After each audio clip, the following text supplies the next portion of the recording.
Hmm? Ah! You're listening to the Run for Your Lives podcast.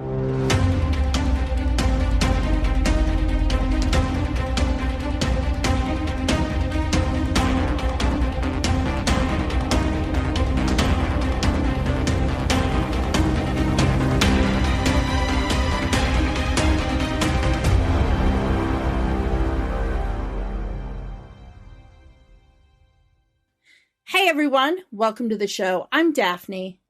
And I'm Pake. And this is the Run for Your Lives podcast.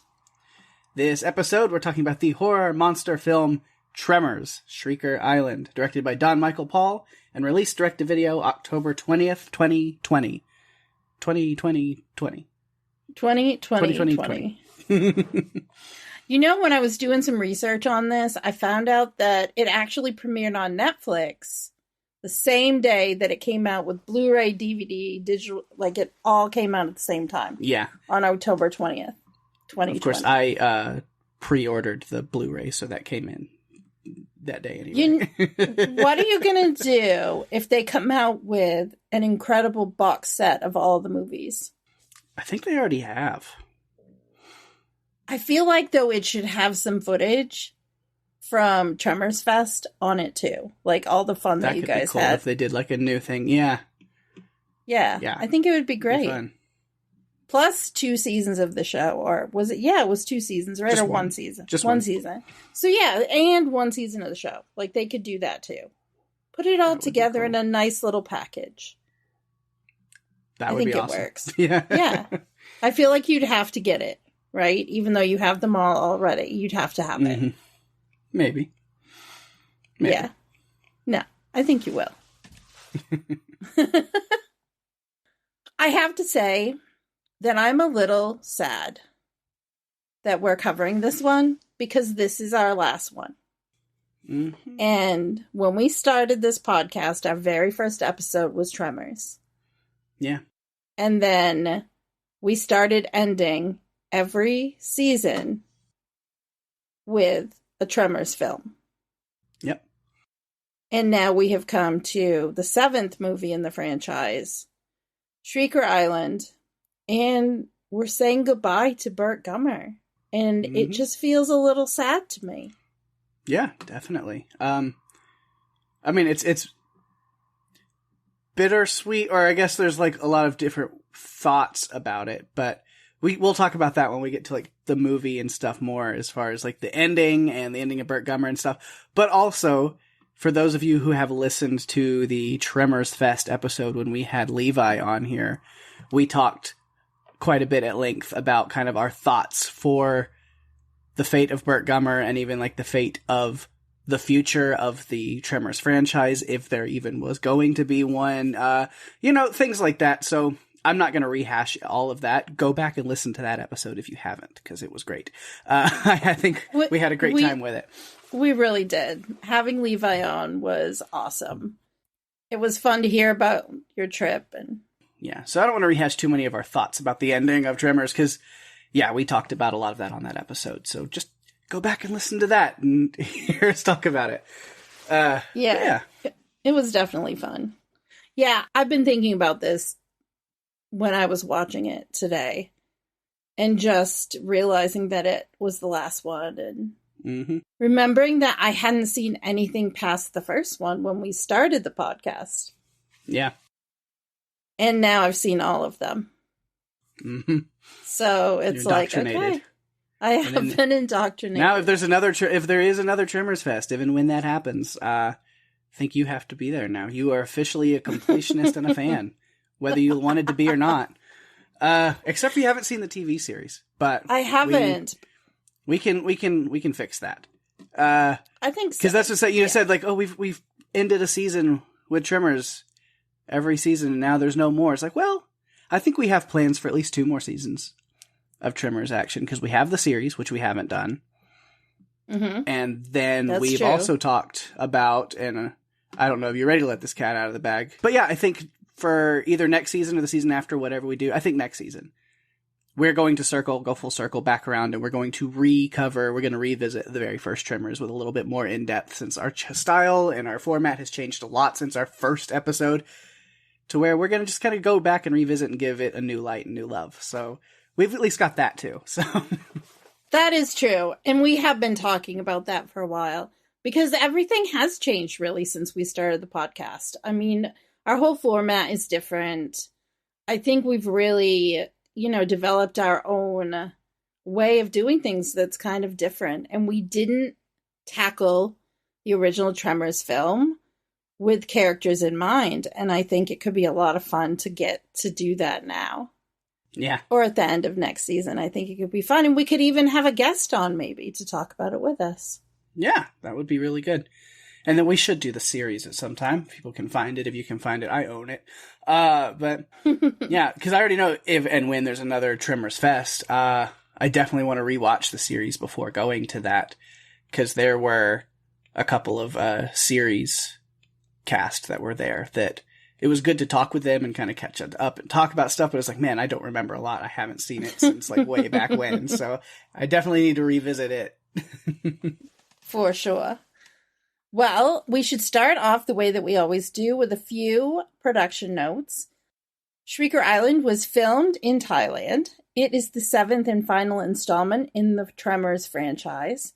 The original title was Tremors Island Fury. I think I remember it being billed that way at first. Yeah, I remember. And then it switched.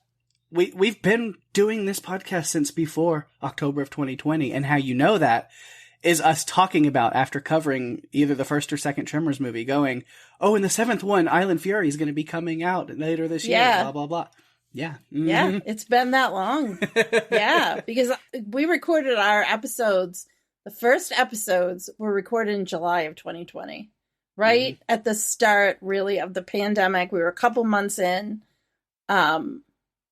Yeah, it's crazy to think that we were talking about this movie back then as Island Fury. We don't have any budget information, which sometimes happens, but it did earn $2.3 million from domestic home video sales. So that means there are a lot of Tremors fans out there. It was 103 minutes long. Pake, bring us a synopsis for our final entry in the Tremors film franchise. All right. When hunters introduce genetically modified graboids into a group of islands, things obviously go out of control, and Burt Gummer is called in to handle these creatures and the subsequent Shrieker herd. Oh boy. Yeah.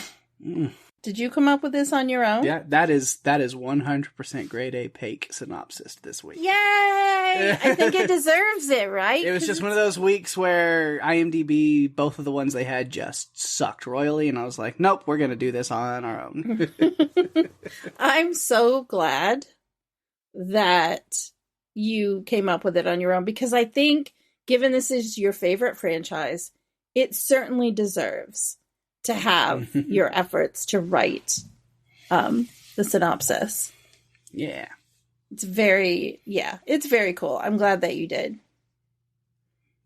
I did think, overall, I did think this one had a little more feel of a cinematic movie, like with some of the, not necessarily the effects.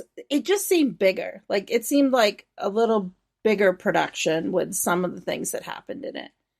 Mm-hmm. I got more of a, not a blockbuster, but kind of like a mini blockbuster feel to it, just with all the explosions and the different things that happened.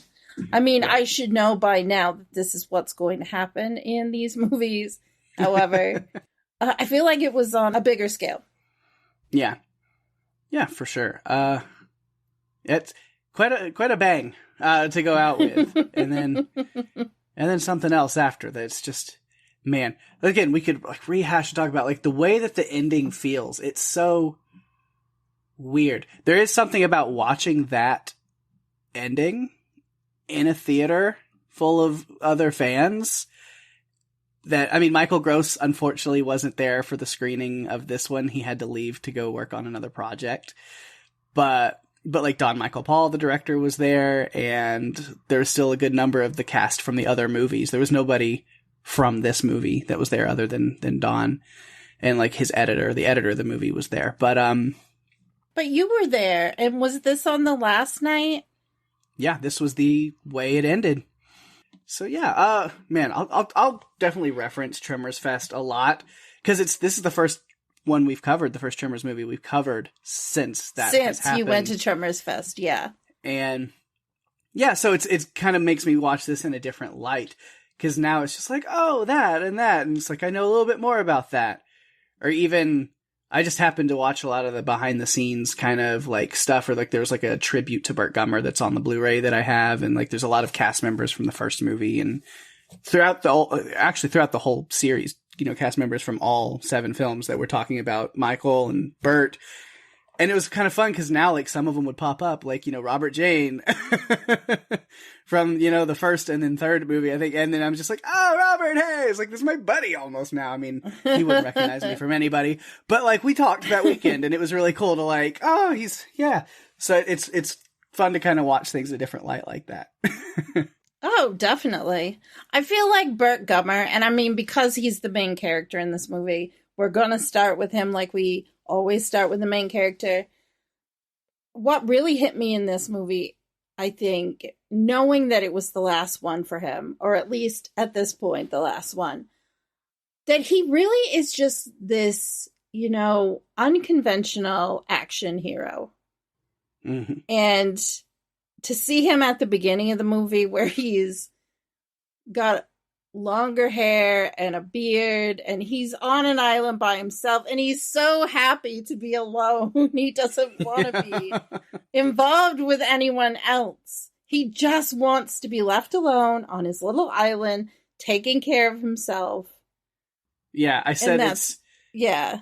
He's living a survivalist, isolated little island life. I said he's a mix of Bear Grylls and Jimmy Buffett. Yep.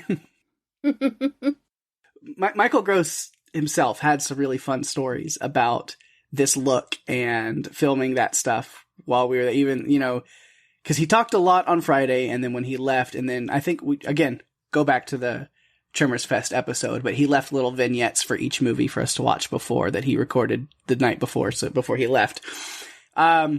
And so he told a lot of stories and stuff. And there's some really fun ones about this. Like, you know, his wonderful wife putting up with him and the fact that he actually grew that beard out because the island humidity and everything, like, they couldn't pull off a fake beard because nothing would adhere and stick. And it was just too of course not. So he just had to grow a beard for real and wear it and grow it out. And his wife put up with that for, you know, and which Elsa was actually there at Tremors Fest as well. And she was just wonderful and so sweet. But yeah, or like he really did eat that grub. I know. I mean, all I can think of when I think of grubs is honestly Survivor, because the very first season of Survivor had this challenge where they had to eat grubs. And spoiler alert if you've not seen the first season of Survivor, but if you haven't, it's been like over 20 years. So I feel confident in being able to share that now. But there was a grub scene, so every time I see grubs, that's what I think of. And now I feel like this is going to be in it too, because I know that he ate it. Yeah. But yeah, like you mentioned, it is fitting that he went out there into this complete isolation, not just to avoid the graboid hunting, but also, you know, he's avoiding the real terror of the world. Bureaucracy and government, right? You know, he says the state of Nevada he hasn't changed his mindset about that. I loved that about it because you just realize that he's still the very same Bert. And I died when he was telling Jazz what she would be left with, and these are all like rations and water and ammunition, and it just solidifies that he hasn't changed. He's the same person that he's been right from the beginning. Like, all of these things that he's talked about in every movie, they're all still there. He's still the same Bert that we have known.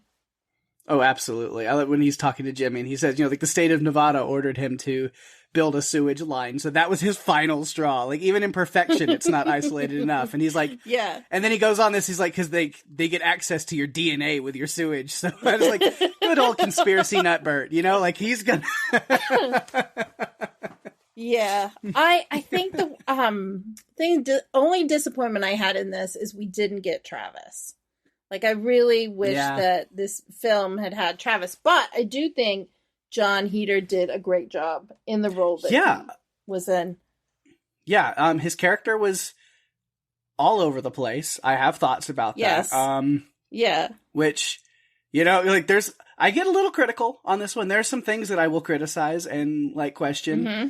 I don't know if Don's going to listen to this. Don Michael Paul, the director. It's funny. Me and him had a long conversation that Sunday night. You did? Okay. Yeah.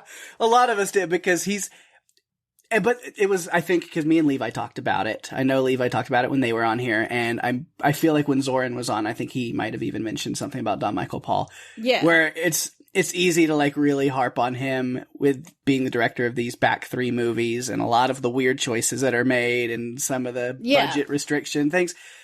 But, and again, we hash this out, but it's fun to talk about it now again. Meeting him and really not just like talking to him like, just as a director, but like as a person who loves the Tremors franchise as much as we all do. And we realized that. And to see that he did have love for it and loved what he was able to do with the franchise in his hands. Yeah, he wanted to take some risks and not everything paid off. And not everything was exactly how it should be because of budget restrictions and things. And he did he did the best he could with what he had, and so I give a lot of love to him. So yeah, he's such an amazing person. He's awesome. Will I still definitely criticize some of his choices in this film? Yes, but I love you, Don. If you're going to listen, I'll probably tag you on Twitter or something for this. I don't know. But, but it's funny because at first, like, early in the weekend, he was very much like, oh, you podcasters. He's like, you are the guys that just talk shit about me all the time. And it's just like, well, we have questions. And then by the end, we're all friends at the end of the weekend. And it was great. So I know that Levi has said a lot of different things about him. And so whenever his name comes up, I think of Levi right away. I think just because they've had these little mini rants and just, I mean, some of it's said in kind of this tongue-in-cheek, silly way. Right. But they've had these rants about him, so I'm, thinking, okay, yeah. It's interesting whenever his name comes up, because that's what I also think of. Yeah. But that's a great thing about Tremors Fest was getting to know the people behind the names and faces you see on screen and really understanding how much love there really is behind this whole project and process. So it definitely does make me see things in a different light. Well, I lived vicariously through you while you were there because you were posting photos, and of course we were in touch. So it looked like such a blast. And I'm glad that you got to, one, meet Michael Gross himself. Yeah. After being such a fan for so long. And got to enjoy seeing these movies with other fans of the franchise. Because I think there's something to be said for being in a theater, watching a film with people who love it as much as you do. So I think we should really just, dive in. And we started. Yeah. We started, but there may be little mini tangents in this. Just they're all fun tangents. It's just there's so much for us to talk about. So yeah, we talked a little bit about Jimmy finding Bert here on his little hideout isolation in Papua New Guinea. Which just where he's at, he's finally free from the government and the graboids, the 2 G's of evil. And then here comes Jimmy to pull him back in, which I love. He keeps the Cubs hat for this final installment instead of going back to the Hawks. The Hawks were important to the character, but like Michael Gross really made a move for like Cubs for these last 2 movies. But you learn good guy Bert. Bert really is a good guy. As much as he says, I'm out, I'm done, I'm not doing this, it did not take much convincing at all. Like, all you needed was Jimmy being like, more people are gonna die, and he's like, okay, fine, here we go. Like, he's gonna help the people who are in need when he's the only one who knows how. So... And he is the only one that knows how. Yeah. People do not know how, and they don't effing listen. No. I don't know why this... I mean, no, I know why. There's just always the continuing theme that no one will listen to him despite all of the experience that he has. Right. But he almost wants to leave right away as soon as he gets there. Now, I mean, we find Bert, like I said, his hair is long. He's running around like he's been marooned on an island. And he and Jimmy travel to the island they travel to the island. And the way that it was happening with the scooter, it starts with a scooter and a plane and a boat and all of that. I just started thinking about travel Survivor. montage. I'm like, this is what happens when they all make it to Survivor. They're on an airplane or a helicopter first. And then they end up, they're on an airplane or a helicopter. Then they're in a boat. And then they get to shore. And it just, to me, it's like, okay, this is Survivor. Starring Burt Gummer. He's the new host. Right. Yeah, no, that travel montage with Jimmy is funny. It's like small bike to small plane to small boat. Yep. And he's just like... It's just great. It really is great. It's a lot of fun to watch. Mm-hmm. And then he wants to turn around almost right away. He sees a familiar face, and then we really get to learn a little bit about Bert's backstory that, I mean, we'd not met this character before. Right. Yeah, you said it was too bad that we didn't have Jamie Kennedy returning as Travis in this movie, but we do get another Welker. We get Jasmine Welker, or Jazz, who is Travis's mother. This same mother who was mentioned in Bloodlines in passing between the two of them on the big reveal. So we don't get Travis, but we get his dear old mom, right? Yep. We get to meet her. And yeah, I liked getting to meet Jazz because it didn't click to me right away, and then it did. It's like, oh my God, she's Travis's mother. That means she and Bert were together at one time.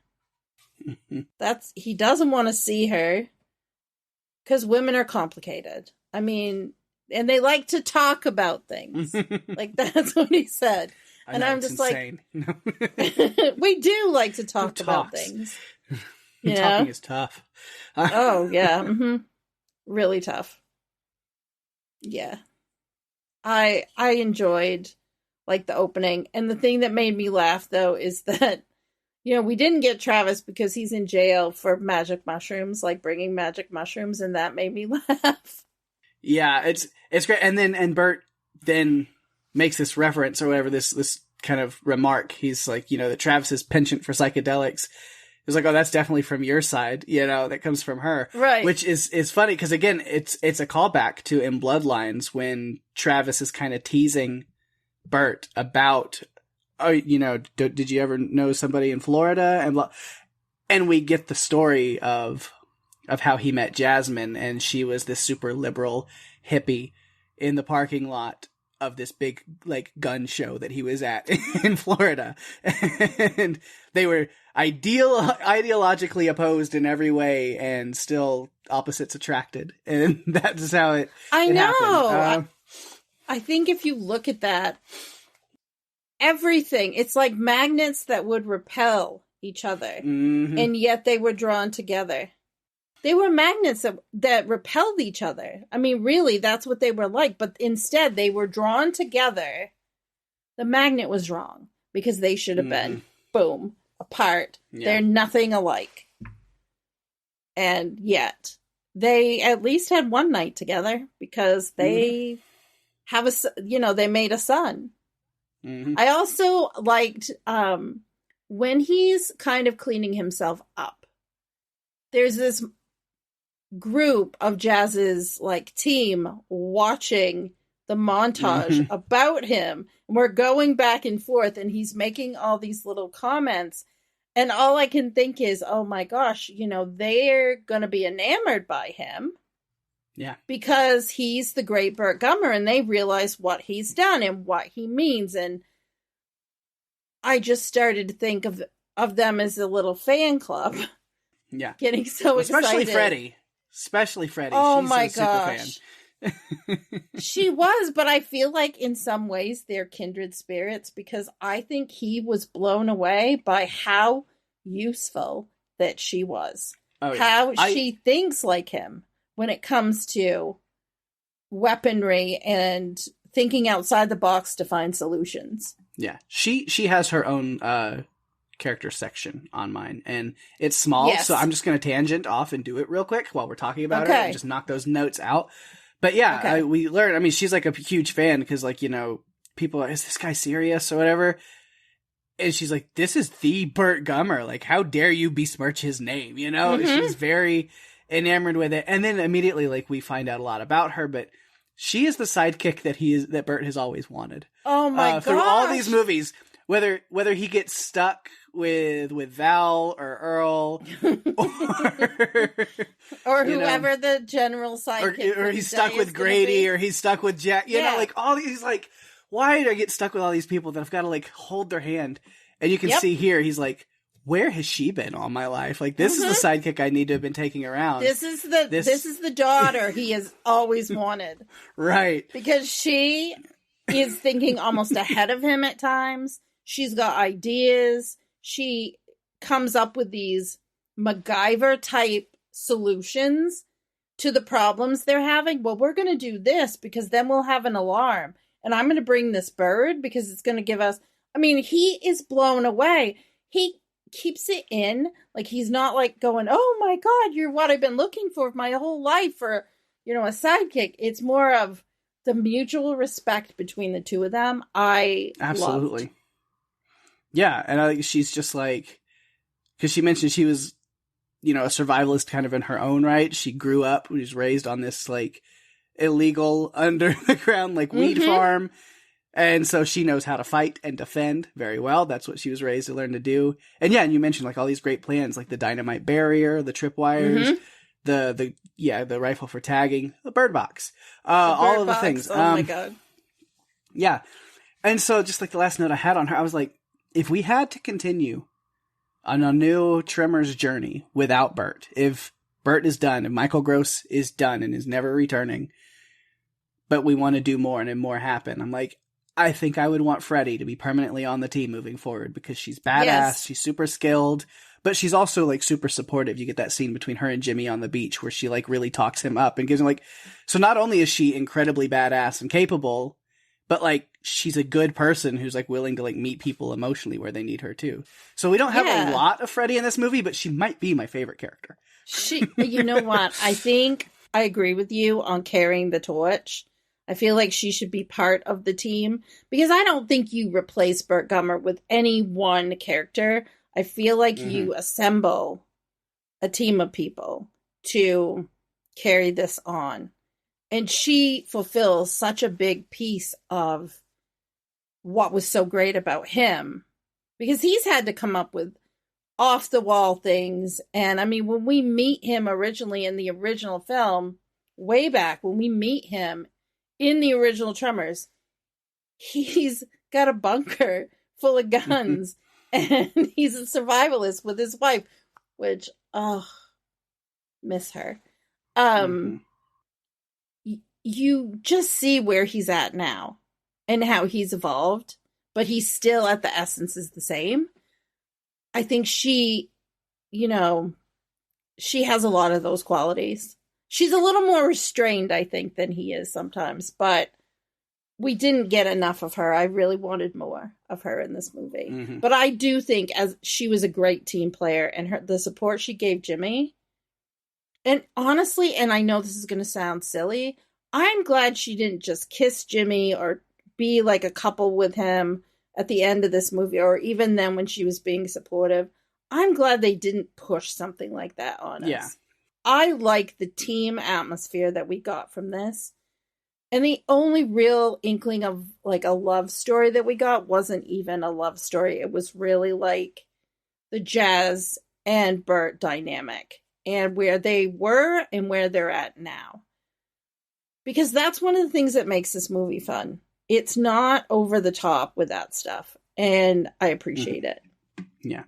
So I'm just throwing it out there in the universe. Don, Michael Paul, Ron Underwood, Steve Wilson, Levi. I don't know. Whoever's in charge of future Tremors movies. If they ever happen, just keep Jackie Cruz. Keep her number. Yes. Keep her ready. On standby. Hit her up. Which I love Jackie Cruz. I loved her before this movie because Orange is the New Black. And I've never seen her in anything else, I don't think. So this was my first, I think this was my introduction to her. And I just loved her dynamic. And when you think, okay, we've had these couple of scenes and things, you know, the connection is there, and you think you've seen everything, there's even more screen time that they share that you get to see the dynamic between the two of them. And you can tell Bert is just beaming from the inside out, knowing that this woman, she's tough and she's innovative and she's incredibly intelligent, and he just respects that. And she's tough. I like seeing women being tough in movies, being strong. I think there were a few in this movie that kind of, portrayed that in different ways. And so I appreciated that a lot. Absolutely. Back to Bert, which is fun. I love jumping around. It works because it's very much an ensemble. Even with Bert Gummer being here, it is. But then we also have Bill, which we will get into Bill separately on his own more. But I do love that the Night King. You mean the Night King himself, Richard Brake? Yeah. But man, I'll talk about him. But what's cool about him being here is Bert first meeting him, I guess. But we see that immediately Bert knows who he is by name, occupation, everything. Yep. He's just like, okay, like. Bert's done his research about something. He knows this guy and kind of has this whole, like, you are in way over your head. You are out of your element. Everything you're doing right now is incredibly stupid. Listen to me and you might get out of here alive. And he just wants nothing to do with it. He is so obsessed and so focused on this hunt and being this alpha male leader, warrior hunter, that nothing that Bert says like catches on at all. He is just so caught up, and so he walks off. And Bert still has a lot of great lines. A lot of great Bert lines in this movie. That ass clown's a skid mark on our collective underwear. Oh my gosh. There were two lines around this scene that I liked where he was talking about Alcatraz for graboids. Because Bill was so sure that they couldn't escape. And when he said, before you begin your graboid slaying quest, do yourself a favor and get something bigger than a 308. It's like spitting at Godzilla. And I just thought, this is classic Bert Gummer. This is one of the things that you love when it comes to Bert. Oh, yeah. And then he has his, pretty soon after that, kind of his I was denied critical need to know information moment. Where he's very out of element, where we are completely gunless. He seems flabbergasted by that. Like, he's just like, what? There's not, it's like you brought me here and I have no toys. Like, I don't have any of the things I need to be able to do my job. Why did you bring me here without any of that? Without saying that, that's the situation that's created. Mm-hmm. I mean, luckily, at the very least, there's a good stockpile of machetes, flamethrowers, and a lot of old dynamite, so we're gonna unstable dynamite. Which actually does, again, thanks to Freddy's genius there, comes in quite handy, being in the form that it is. So yeah, it's not the worst, but they go off to try to take care of business. That's where they meet the Shriekers, figure out what's going on there. I like the line between him and Jimmy. Just because it always cracks me up a little bit when movies go to like the weird meta thing of saying stuff like this isn't a movie when you're watching a movie. So he has that line, he's like, this is real life, son, not some Hollywood fairy tale. It's like, yes, I wrote that down too. It always cracks me up when movies do that. Because Jimmy was talking about it being like Predator. Yeah. Like that was some very Predator style Shrieker vision, as they refer to it as. Yeah. The Graboids and Shriekers have evolved in this movie. But still, I have to say, there were moments that I felt like were throwbacks to the original movie. And I loved it because it just reminded me of the whole trajectory of where we started and where we are now. Mm-hmm. It just made me happy. Yeah, you said they evolved. These genetically modified Shriekers have a new ability where they can incapacitate their prey with this loud shriek. Oh my goodness. Sound overload. Which, takes out a lot of people to where, we see the character of Mohawk as he's credited. He takes out a couple of them with this big Gatling machine gun, but it's still a massacre. Until Bert and his crew appear with flamethrowers in hand to kind of scare the Shriekers away for the time being. But then something bigger is lurking underground, and he's talking about the soil and the ground and how this is perfect graboid hunting area. And so I was like, so Bert, what you're saying is that the ground is sour. Is the soil stonier? Maybe? Nah. Well, it's funny that you say that because I'm going to talk about what I saw from this movie. I recently watched a making of vignette of Children of the Corn, and they went through how they created He Who Walks Behind the Rose at the end when it's kind of just an entity underground rolling towards this barn. Yeah. And when I'm seeing the Graboid underground moving, that's what's in my mind is, oh, wow, I wonder how they did it, if they did it similarly to what they were talking about there. I mean, I know how they did it in the original movie. It's all like little trenches that they dug with boat buoys, like. Yeah. But I think it's a lot more CGI here, and like little things. There was a lot of CGI in this one. I miss the more practical effects that we got in earlier films, but again, I can't complain because I got to spend, 103 minutes enjoying ridiculousness of this franchise. Mm-hmm. I do feel like Bert and Bill got into several contests where they were measuring who was the bigger man. And I love that Bert didn't let Bill just get away with things. He said stuff like, you shit the bed now and you need me to clean it up. Like he was fighting back at these people for just not listening. I mean, Bill was getting the people that paid him for a hunt killed. Murdered, massacred. Luckily, they signed waivers. Yes. And he was acting so incredibly reckless. Bert tried to save him right up until the end. I mean, he did. But, Bill did some things that, so at one point, Bert and the team were in that old bunker where the old dynamite was. They were locked in there and they were zip tied so they couldn't do anything. Communication with the mainland had been shut off.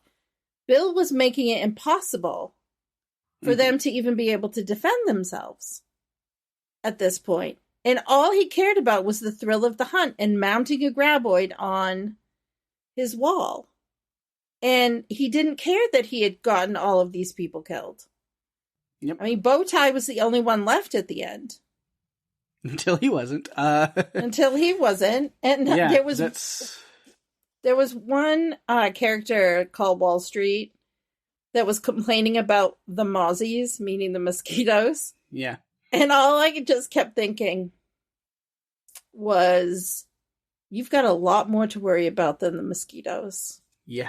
And you should definitely wake up to that. And it wasn't long after that he was gone. But we also got to see kind of two different hunts. We get this hunt that Bill's doing, and we get to see this hunt that Bert is doing, where he's trying to contain the situation, and Bill's just having a free-for-all of ridiculousness. Yeah. And getting his people killed. Mm-hmm. Yeah. I do like that they don't, like, draw too many things out. It's very much like once we start graboid hunting, we're graboid hunting. You know. Yep. We have the big one that comes out there in the sour ground. But yeah, with working with the, you know, exploded flame thrower tank, you know, it throws pumpkin at everyone on its way out, and it's taken care of. That was such, to me, a throwback to the original with Val and Earl and the what I called squash soup. Mm-hmm. Yeah. Yeah. But yeah, then you mentioned they just kind of get whittled down, and I talk about that more in like Shriekers and Graboid notes. I have separate things for like a lot of those scenes, but with Bert, you know, they're just trying to plan like what do we do once they get out of that bunker. Anna has joined their team, and they've just got to come up with a plan. And then of course, Bill's back to doing Bill stuff, so he runs over there to investigate, and that's where Bowtie goes. And then Bill, not long after, nothing that Bert could really do. He couldn't convince him to leave with him. I mean, Bill was too far gone. And then I like when he gets back to camp and he's explaining, you know, just like what's going on. And I love the line. Again, surprisingly, Michael Gross and John Heder had incredible chemistry in this movie. I didn't expect it, but it really was. But I love this. She's calling the weakest from the herd first, and he's, oh crap, that means I'm next. I laughed so hard every time I watched this one with that line. But I think he was stronger than he thought he was. I really do. I think he, throughout the movie, I think he gained Bert's respect over the course of the film. Because he did seem a little bit weak, but he also was smart. You know, he just had doubts about himself, I think. And, it was really interesting. I mean, Bert said multiple times in this movie, Destiny's a bitch. Mm-hmm. And I feel like that reminded me of Jaws in some ways, just thinking about how the shark and Brody had that connection. They seem to have that connection. And I feel like Bert, I mean, he's even at one point whispering through the ground, like, I know you're here for me. And it just made me think of Jaws a little bit, that connection that Brody and the shark have. And thinking that the graboid wants him, like the graboid is after him. And I remember watching this the first time, which was way back when we talked about Tremors Fest, because I hadn't seen it yet, because I had made it a point not to watch them until we recorded on it. But at that point, and I did. I knew me and Levi were going to be wanting to talk about our conversations with Michael Gross and Don Michael Paul and different people about this ending on that episode. So we were like, you've got to watch it so you're not spoiled, because that conversation is going to happen. It is. So I did watch it.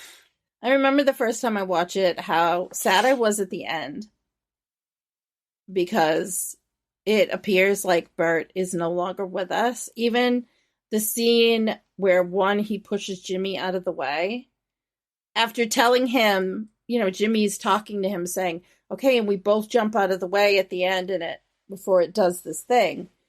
At, what was it called? The Devil's Punch Bowl. Punch Bowl. Mm-hmm. Yeah. And he says, oh yeah, something like that. When in the end, it was actually Bert that pushed Jimmy out of the way. Yeah. And then, well, it became very clear that this graboid was way too big and way too fast for them to be able to get out of the way at the last second. This is not the original graboid that Val and Earl pulled this trick on 30 years ago, which I do absolutely love, that Bert's plan is this plan that goes full circle 30 years exactly to stampede the graboid off the cliff like the first movie. I love that bookend. I love the name drop. I love that he said Val and Earl. I love that there was that connection, because I feel like if there isn't another movie and this is how it really ends, wow. Okay. Yeah. It's come full circle. And but, I appreciate that. Yeah. But I know he sees that, and this graboid this is the queen. In this area, it's this genetically modified giant. It's not the same situation, and there's no way they're going to jump out of the way at the last second like that. So he takes it upon himself to shove Jimmy further out of the way than he could have jumped in order to save him. But he goes out the way that you would want him to go out, giving the middle finger. Yeah. Just being the badass that he is. Mm-hmm. Pumpkin showers for the whole crew below. And oh man, as far as anyone knows, nothing left of Bert but the Cubs hat and Jazz's shades. I love the little funeral. It wasn't really a funeral. It was just kind of like they buried whatever and then put the hat and the sunglasses and just different elements of everything that had happened all there. And then through the closing credits, we got this incredible montage of all these things that Bert has done.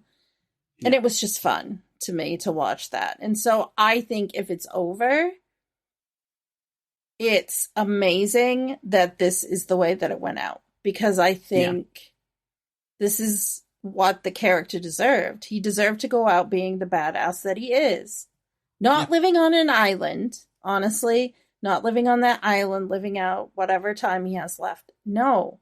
He needed to go out being the Bert that we know. And he did that. And so I'm okay with it. Yeah. Let's see if I had any other really Bert notes other than just, which more of it's were with Jimmy as well, but I like the scene in the cave, but, who ordered Shriekers a la flambe. They are cut to perfection with Pennsylvania steel, so. Oh my gosh. I do like that. And then I wrote at one point this film is brought to you by Pennsylvania Steel. Who needs guns when you got Pennsylvania Steel? Because you can just imagine him in the commercial for it, and it's great. Mm-hmm. And even just before that, he says, "You go." Jimmy says to him, "You go, Rambo. I got the chainsaw. I'm going Evil Dead," and that made me laugh too. I like that one a lot. Yeah. And the other thing you mentioned with the hunt is this idea that the hunted becomes the hunter, where it's also this Queen Graboid is hunting Bert as the clear leader of the pack, the alpha, as her own trophy, which I don't know how I feel about it. It's a little far-fetched. It's a little weird kind of thing to throw in there, but it is what it is. But it sets up the ease of writing the fact that the others can just leave camp and go set up the situation at Devil's Punch Bowl. Jazz, she never climbed up at all. She can just walk around the ground freely because it doesn't care about her.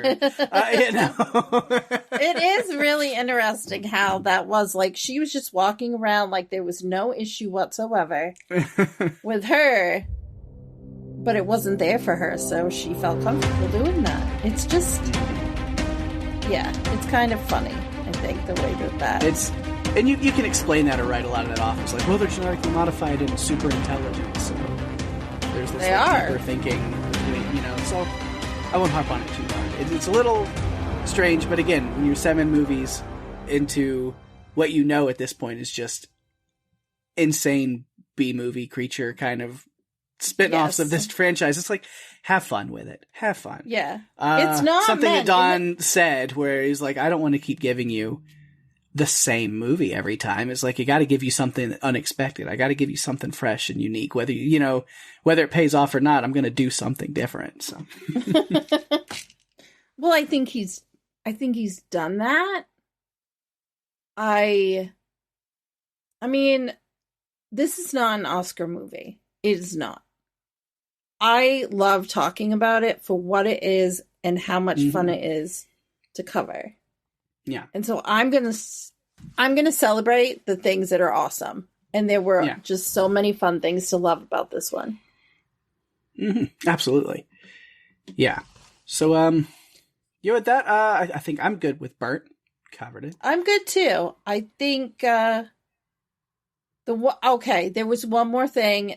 He had an interaction with Jazz just before they went off to Dark Island. And how do you know it's Dark Island? Why would they call it that? Maybe it's every time you look at it or go there, the camera filters have a dark blue hue on them to really make sure you can differentiate between the islands. How do we know which island it is? Just look at the camera filters. Yep, that's what you have to do. Well, I loved that Jazz was kind of Jazz was, you could tell she's trying desperately to reconnect with him. I'm not convinced it's like purely this romantic thing, other than she's just really trying to bridge a connection with him again. But he is just like, I don't have to be careful. I'm prepared. Stop fussing. Like it's so typical Bert, brushing off anything. I take care of myself. I don't need anyone. I don't want to deal with anybody. Just let me go be me. And so he did. Yeah. All right. Well, I think the next character to go into, we've talked about him a little bit, but Jon Heder, Jimmy here. Oh my gosh. Which, yeah, just adds to it. It's a fun cast. I mentioned Jackie Cruz was great as Freddy, this fiery fighter. But yeah, Jimmy is kind of the replacement for Travis in this movie. As we talked about, Jamie Kennedy not reprising his role. So he gets replaced by Napoleon Dynamite. And all I can picture is his dance to Canned Heat. Like, it's in my head now. Yeah. This team, they're a biological conservation organization, or whatever this, Avex Bio. Yeah. Which is interesting. I'll talk more about it under Bill, but they're on the conservation side and the preservation side. But yeah, Jon Heder was fun. Some interesting things. Again, I was like, Don, I love you. But it took me a while I'm like, what is Jimmy? What is the character of Jimmy? Like, it takes a while to kind of nail down. Like, and I think you helped a little bit by really talking about, like, well, there is definitely growth where he was unsure of himself. Yes. But it's still like, there's like these kind of weird jumps in character, the way that it grows, because it's like, he's inept, he's wimpy, he doesn't know anything about graboids at all. He's like, what? It's a what? What do you think it is? And immediately he now knows all about them. And then while they're in the bunker, he's the prepper guy that has the laces that Bert's proud of. And it's like, you gotta pick a lane. Is he completely incapable, or is he also a prepper, follower of Bert? Which is, I think a lot of it comes across as him being inept, but I really think some of it is just confidence. Like, I don't think he believes enough in himself. Right. Sometimes. And this is a serious situation that he definitely wasn't prepared for. Even though Bert says he was prepared, Jimmy was not. When he went to get Bert, he knew he was the right person for this situation. I don't think Jimmy realized if graboids are the problem. Learn. Then the solution is clearly Bert Gummer. Yeah. Exactly. Yeah. Agreed. But I enjoy Jon Heder. Definitely, I mean, what do you expect from, I mentioned Napoleon Dynamite. What do you expect from him other than a good comic relief in a lot of ways? He gets just as many great lines as Bert does. A lot of different acting choices. His choice after their friend Ishiman dies and they're on the boat ride back, this drooling choice that Heder makes is something. That's that's a choice. Yeah. Not a choice I would make. Right. But yeah, we see him grow a lot more to where he's the one that has the line, fire up the Jenny, invite this bitch in for some tea and dynamite. Which, I love that. I'm like, yeah, light the fuse, bring the boom. Am I right? Yep. Absolutely. Always, 100% of the time. But that's where I think that Jimmy and Freddy could carry this franchise more. I think the two of them, but not as a couple, as a tandem of BFFs. Like, I mean, you could even get Travis maybe to come back and I would love to have Jamie Kennedy back. as much as I've never been a huge Jamie Kennedy fan, I do enjoy him as Travis. In this series. And it is something different. And then, I mean, Kevin Bacon's always wanted to come back. Bring back Val. Make it happen. Oh, can you imagine something? Okay, so, and this is a tangent. It should be no surprise to our listeners because we do have tangents on here. Imagine a situation that a graboid infestation comes into play. And either Jimmy and Freddie or Travis and Freddie have to go and visit Bert's old friend, Val, to work out a solution. I mean, let's do a whole Jurassic World Dominion kind of thing with it and bring everybody together where, like, Freddie and Jimmy are meeting with Travis, who have to meet with Val and Jody, and I agree. You know what? Melvin pops back up somewhere in there. Reba McEntire's in it for a scene. You know, just Grady shows back up. You know, Desert Jack is there. Everybody shows back up. Just bring them all together. Give us our gratuitous, like, come together moment. Mm-hmm. Because that was one of the special Jack and Mindy come back in. They're doing their thing. You know, just... Yes, I'm down. I think it's a good idea. How do we get that made? It just would be great to bring the gang back together for one last adventure, right? Yeah, absolutely. I think it's a good idea. I mean, Dominion, one of the most special things about Dominion was how both casts came together and interacted. And the understandings that they had with each other. I would love to see that with this one. Just because I think it deserves it. It deserves to have that special send-off. In Bert's memory. You know? In Bert's memory. I mean, it can start with jazz at Bert's grave. I mean, we could have all of these things. Anyway... Back to Jimmy. After the tangent. Yeah. So yeah, he's the one that, like I said, that kind of starts this kind of plan of, like, turn the generator back on, we'll blow the place up. So another graboid down. We don't see the confirming pumpkin soup, but it's dead. Well, we're good. Yeah, for sure. But as much as he is growing a lot in confidence, Jimmy is still no Bert. There's no fragging the friggin' asses for him. Oh my gosh. I loved that. I love when they said don't. You can't say it. It's not you. You don't have the guts to be able to say that right now because you have not been part of this. Right. You know? No. Sorry. Yeah. And then, circle back around. Again, I talked about the cave scene a little bit from Bert's perspective, but them going into this cave on Dark Island so they can finish off the Shriekers. And it is Jimmy's idea. He has a smart idea to do their impression of the first guy that got killed in Bill's camp. Just cover their faces in brown stuff. Oh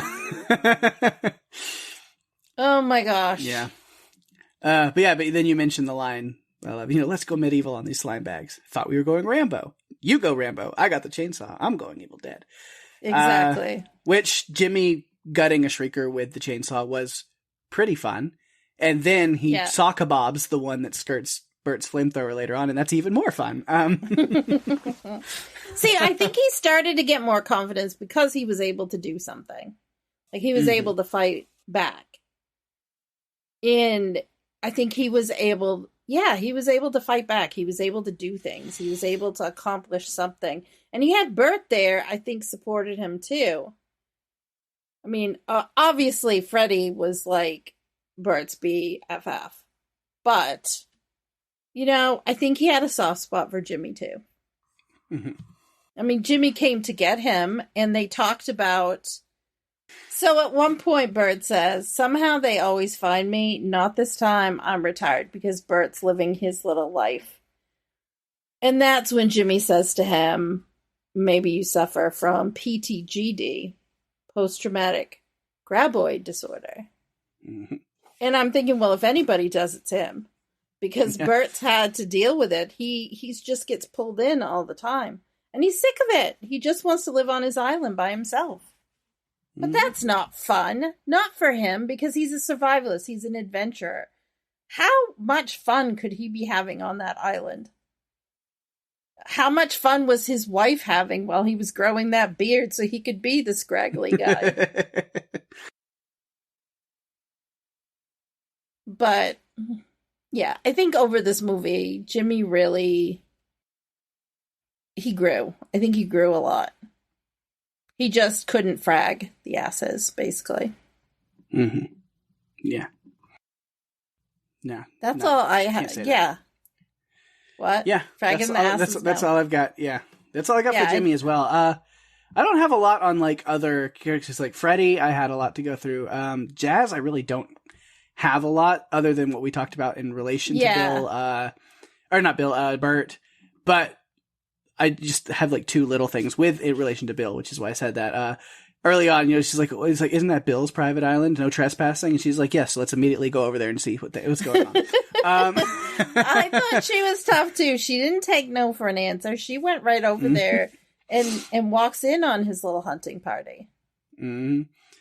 And then when she goes to the camp, another one of those like little things that I just always appreciate. I do kind of always love the power move of chugging a super expensive liquor. $50,000 a bottle, he said. Mm-hmm. She didn't take the drink at first, though. Right. But then it becomes, like I said, like a power move where she's like, once he's like says that about it, she takes it. But instead of like drinking it with him and talking, she just downs the whole thing, goes, it's still just whiskey, and hands it back. Like, it's so badass. That was so awesome. I love that she did that. Because I think I think Bill was enamored by her in some ways. Because that was the way that she was. But he was enamored by other things as well. But that's really all I had to talk about her, other than, like I said, what we talked about in relation to Bert. So the next and last character, really, other than, let's say, Anna, I don't even have much. I had like one little note just where she defects, as Bill says, and comes to help out Bert and his crew, because at that point I'm like, this is the best team that Bert's ever had in any of these movies. It is! He's got people that are competent. They're competent with guns and ammunition and different weapons. He can trust them because they want to do the right thing, because they all understand the graboids are dangerous. Yeah. He's never had a team like that before. He's always had a ragtag group of people. This is great that he's got all these people. Again, another wonderful thing about his final movie, if this is it, is that he gets to have the best adventure during this one. Even if he, is pissed off at people for bringing him into it. You have to think that he's pretty excited that he gets to work with people that are competent, which is not a luxury he's had before. Right. And I said the only downside was her leading the graboids to them, but, she's trying to help. Yeah. So the only other, like, character that I have notes on is Bill, so. Me too. I just called him the Night King on Tremors. Mm-hmm. That's yeah. Richard Brake. Honestly, such a highlight of this movie to me. He is so, you can just tell that I was like, I know that Richard Brake had a blast on this movie. It's just like his job was just be an insane person, and he was like, got it, can do that. And he came across, really well as this character, because he really had no regard for his own safety or anyone else's. He seemed happy and giggly and laughing and people's lives were in danger and people had died, and he still was just kind of like, I want to put it on my wall. And when it was down to just him and Bowtie, he still didn't care. Bowtie was dying, and he was just kind of, okay. No big deal to him. He really didn't give a shit about it at all. No. Yeah, but he's a big highlight of this one. I really enjoyed his performance for all the wackiness and just insanity that it was. So again, going back to if and when we get another Tremors Fest, I hope he can join, because, man, he's fun. We actually have a friend of ours who has moderated a panel that he was on before.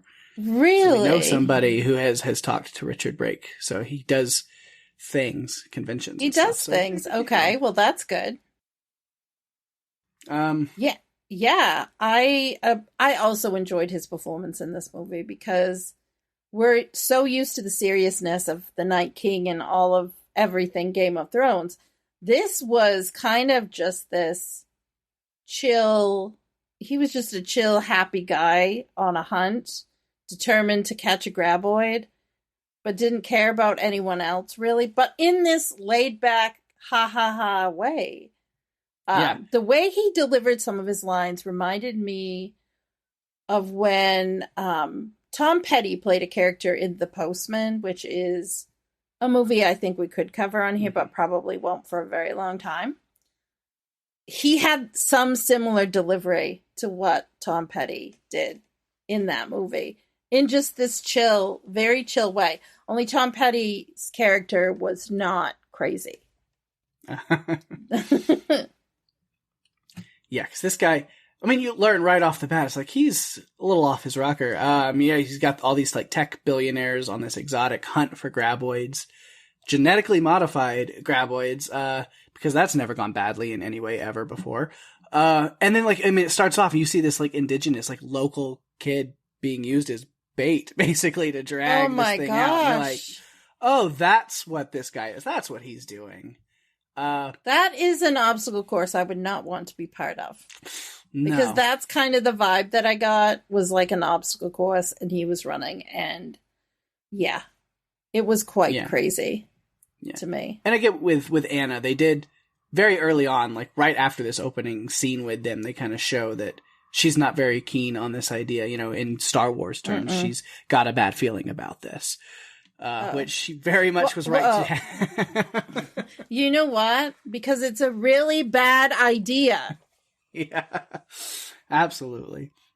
And then what's interesting, I said earlier I'd mentioned this Avex Bio playing both sides, which we've seen these kind of things before. Where it's like, oh, Avex Bio is in charge of the conservation team that Jazz is working on and all this and funding their projects.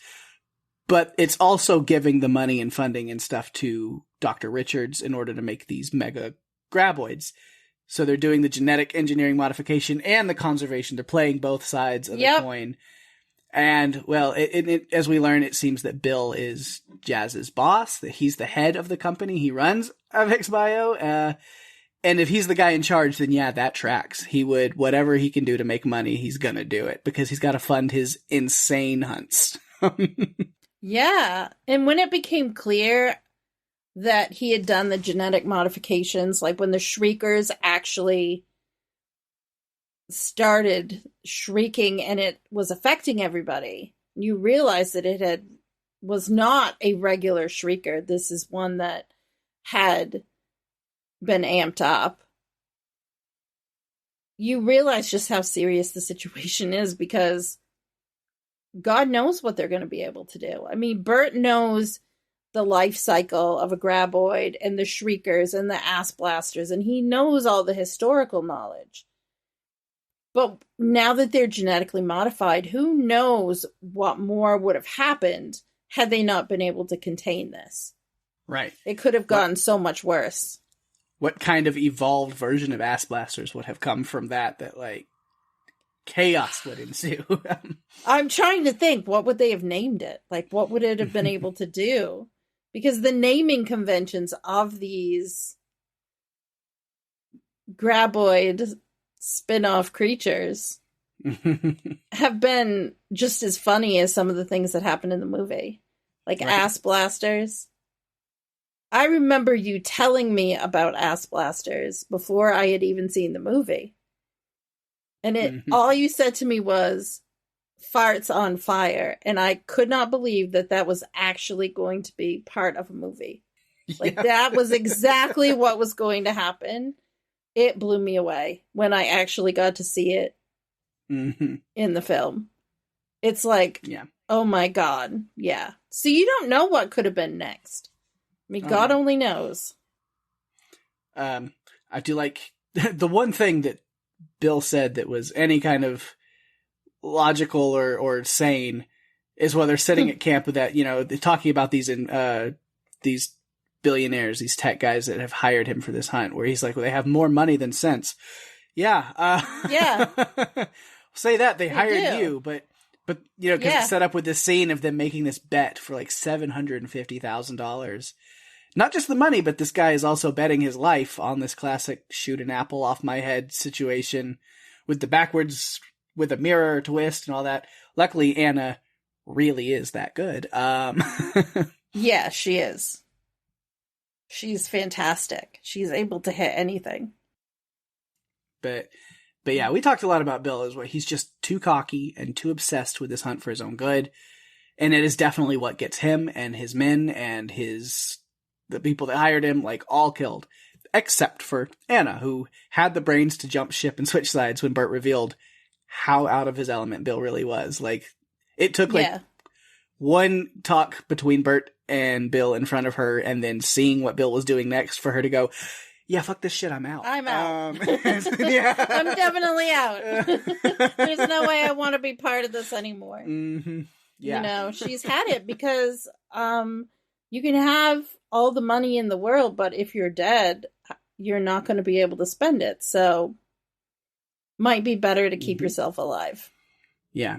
And then Dr. Richards is the next to try to tell Bill that before his demise, where he mentions, like, maybe you should have listened to Bert. And Dr. Richards is right. There is indeed a Bert Gummer Day, as he is telling him, April 14th. It's also at the end of the movie. It states that, which the message at the end of the movie, a little weird, because I don't think Bert would approve of the pay your taxes part. I don't know. No. That was included. No, because that would be funding the government, which he doesn't like. Yeah. It was funny with that last night when this movie played, and it was like, celebrate Bert Gummer Day, and the whole theater, we were all like, yeah! And then the pay your taxes thing came up next, and the whole theater went, boo! It was so great. If you knew this character, you would, it definitely makes sense for everyone to boo. Yeah. Because that's who this character is. Yes, but April 14th, as Bert Gummer Day, was founded back in 2017, and has been an official thing since then. Well, that is amazing. Mm-hmm. I remember I got pulled into a Tremors Facebook group just before you guys went to just before Santa Fe. Mm-hmm. And I remember Bert Gummer Day getting celebrated. Mm-hmm. But we see, we talked about Bill's death a little bit, but we just see his decline in sanity. Like in that last showdown where most of his men die there at night at the camp. This whole, the graboid's here, quick, waste all your ammo by firing wildly into the trees, go! It's like, this guy's not gonna make it, is he? No, he's definitely not. It's not gonna happen. But that is all the character notes that I have. The thing is, though, and I'll end with this, even with all the shit he put Bert through, when Bill is on the bridge being pulled into the water, yes, graboids in the water, that's something we learned, Bert was still trying to save him. Yeah. Which shows who he is. Like, he's the unlikely hero. Mm-hmm. Doing what he needs to do to save people. It's what got him there in the first place. And he still tried to do it right up until the end when he pushed Jimmy out of the way. Yeah. So what else do you have? Do you have anything on graboids or shriekers? Yes, that's the only last little thing I have, just a few notes. Again, this is the return of the Shriekers. This is the first and only time we see Shriekers in the Don Michael Paul Tremors run of movies. They look a little different. They do, which a lot of the way that they start is the same, if you remember back to Aftershocks, the second movie. Yes. The graboid, like, dies and makes way for these Shriekers to emerge from the carcass, which Bill and his team did not plan on that, obviously. I think the Shrieker design in this movie is really cool. It's kind of the same way that Don changed the Ass Blasters a little bit. He gave them a little makeover. They kind of, different part of the world, different features, different evolution. These ones have almost this like skeletal look on their head and body, which kind of fits the jungle theme in a way a little bit. It's kind of, I thought they looked really cool. I agree. I liked the look of them. Yeah. But we also see that it felt very Jurassic Park. They were definitely raptors, the pack hunters and things like that. Did you notice that? Because I even wrote down the clever girl moment that we got. Oh, yeah. I said, R.I.P. Ishiman. Yep. Yeah, I was like, we barely knew you, but you seem pretty cool, but you got clever girled. Yep. Yeah. Easy breezy, clever girled. Yep.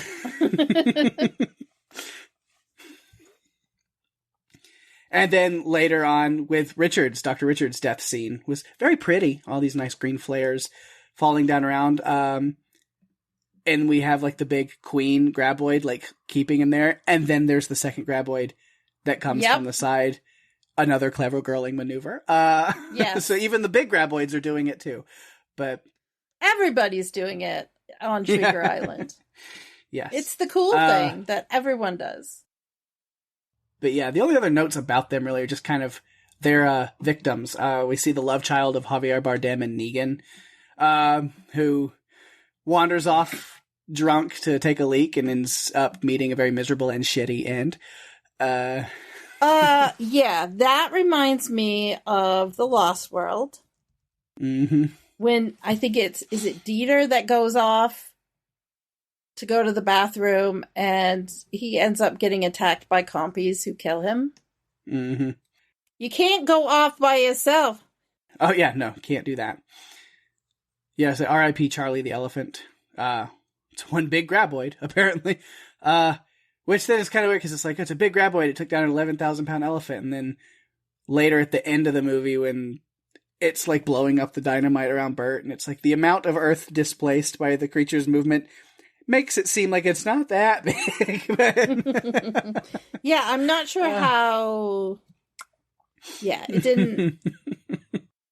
Thinking, yeah. But I think there was more practical effects in those scenes, and maybe it kind of was a detriment because they're like, well, you've already made it sound so big, and the CGI has been like, oh, big things, and it's like, well, let's do some practical. All we have is this like little barrel. Yeah, I don't think it works. No, but I thought that was a clever way for them to be able to track. Although they could have picked something smaller than an elephant. Right, they had horses. I don't know why they would have a tracker on a horse, though, so. But there are other animals, so I feel like they could have. Anything! An elephant, and then, yeah. It's funny we're talking about elephants, and I look behind you while we're recording, and it looks like a big woolly mammoth skeleton behind you. You scared me for a second. I was like, what's behind me? No. Yeah. A skeleton of a woolly man. It looks like a woolly mammoth skeleton. Yes, it is. From Santa Fe. That's in Santa Fe. I know. That's when the whole Meow Wolf thing started. Like, you went to the Meow Wolf there and... The original location. The original location. Yep. So there's no... If they do Tremors Fest in Santa Fe again, then you gotta guess we can do Meow Wolf. I know. We have to do that. I feel like it's a thing, but it's like a rite of passage. We have to see all of them because... Yes. As soon as I see pictures and I look and it's like, no, I didn't see that. Where is that from? And then I see a different location. I'm thinking, man, I got to see that because it's so big, bright, and colorful and just amazing. And we've just gone off on a tangent about Meow Wolf. It'll happen. But that's all the notes that I have about the movie. Okay, so I do have a couple things. This is the only Tremors movie that none of it takes place in Nevada. Like, not even a simple scene at all. So there's a common Spanish expression, vaya con Dios, meaning go with God. Well, in the movie, Bert says, vaya con diablo, mija, and that means go with the devil. And that's what he wants the graboid to do. In a way, yeah. Yeah. It's this like term of endearment, but the opposite. Yeah. Exactly. But that's all I have. I think we've covered it. Nice. All right. Well, man, with that, we are officially done with the Tremors film series. We'll take a moment of silence. I think we need it. And the moment of silence is ruined from the feedback phone. Thanks, guys. No, that's fine. Hopefully we have some good feedback on this. We'll check it out. Yeah. Whoa. Touch the feedback phone, and it turned into a Super Mario, like, portal pipe. That was weird. I think something like this has happened only once before. Feedback phone does weird things. It really does. Sometimes. So, again, I don't know, the audio sounds different to you guys than just it did a minute ago, because, I answered the feedback phone, and then a pipe appeared, it pulled me through like a portal, and me and Daphne are in the same room. We are. Like, I didn't lock my door back in Texas. I don't know. You know what? It's fine. Deal with it. It's perfect timing, honestly, because I mean we're going to record next week's episode in person anyway. I think. Yes, so, we are. You know what? I'll just hang here for a while, and we'll do it that way. Okay, sure. Why not? That sounds awesome to me. Okay. Well, I don't have my notes, and it's feedback. You have it all pulled up on your computer here. Perfect. I do. So we're ready to go. We can run with that. I think I'll take the first one. All right. From our good friend Levi. So I'm going to take the first one. All right. And Levi gave us a link to a podcast that they did about this movie. I think we shouted it out back when we had Levi on the podcast. Yes. Talking Tremors.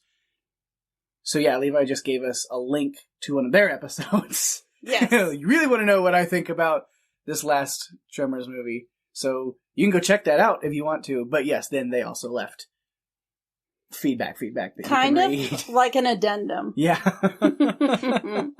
So Levi said this. Truthfully, while 75% of that episode I would still stand by, there's a good 25% that I would love to revisit.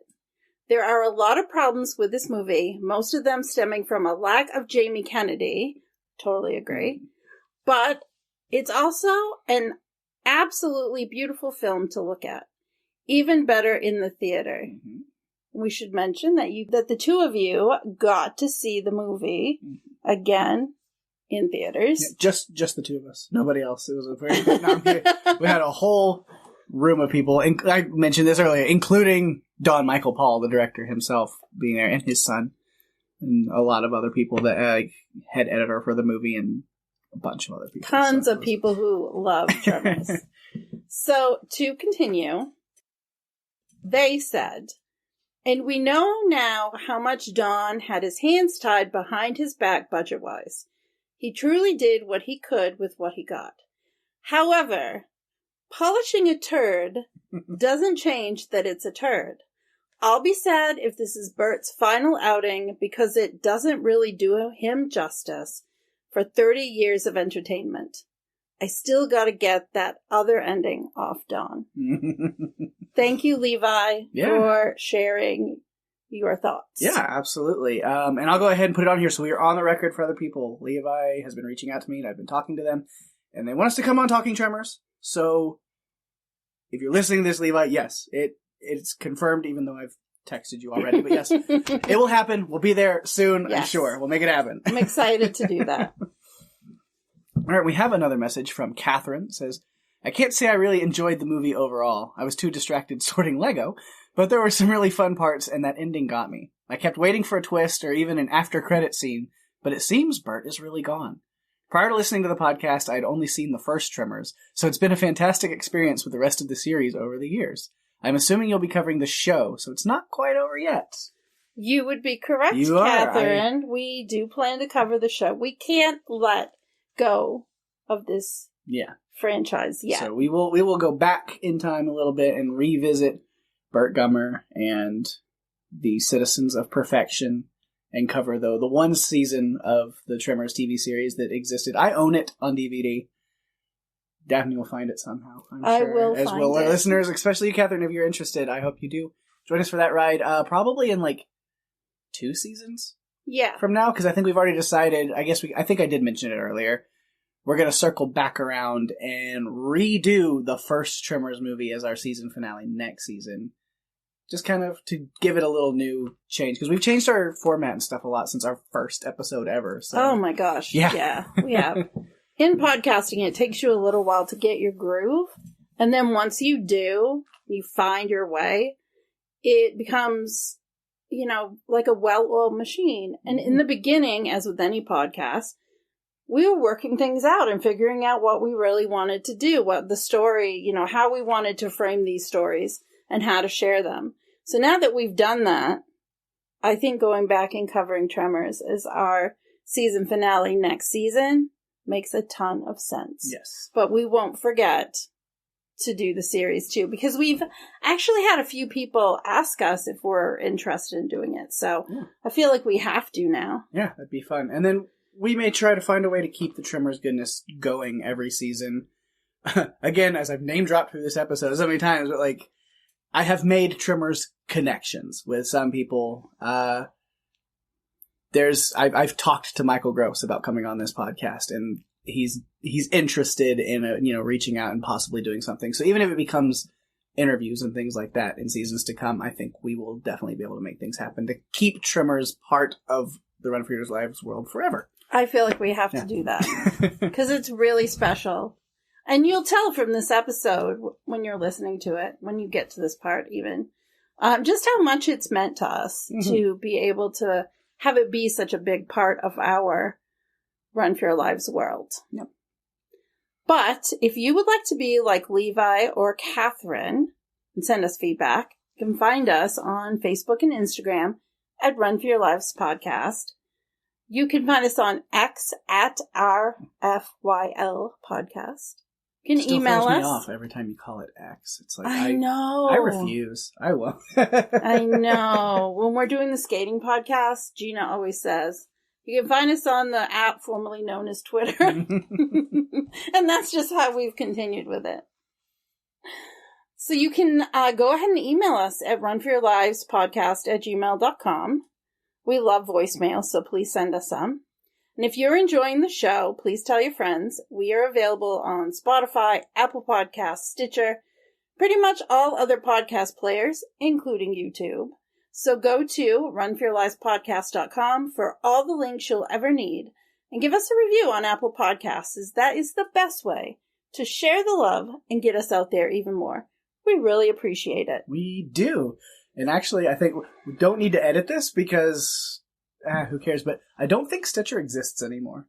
Just as a addendum to that. Really? Yeah. So we're not on Stitcher anymore, maybe. I've never used it, but I think it is gone forever as of recently. So, well, you know what? When we're getting ready for our next season and getting all this stuff together, we'll make some changes to some of those things. Let's see. But also, speaking of sharing the love, of course, I always got to give shout-outs to things going on in the podcast universe around us. My other podcast, Strange Indeed, is back, except not this week, because we're all hanging out together and doing stuff. I said I just got here a little early. Works for me. So me and Rima and even Daphne and a lot of other people are all just going to be hanging out, doing fun things all weekend, and we don't have time to record an episode of the Fall of the House of Usher, but that's okay, because we'll be back next week after the trip when we get back. But we have started the Netflix series, Mike Flanagan, Fall of the House of Usher. We have recorded and released the first episode, and it was awesome. We had a blast with it. It was really great to be back in the world of Mike Flanagan, and I'm so excited to keep digging into that show. I've watched the second episode. I won't say anything about it, but oh boy. It's going to be a good one to talk about. And also, on that same feed, the Great British Bake Off, or Great British Baking Show, depending on what side of the pond you're on, is running right now, Netflix and then whatever. So they are releasing episodes on Strange Indeed as well over there. I think like Wendy and Greg are joining Rima for that stuff. So definitely check that out if you are a Bake Off fan as well. Other great podcasting stuff, of course, the Loki-verse podcast is going right now with Loki Season 2 running. I'm loving it.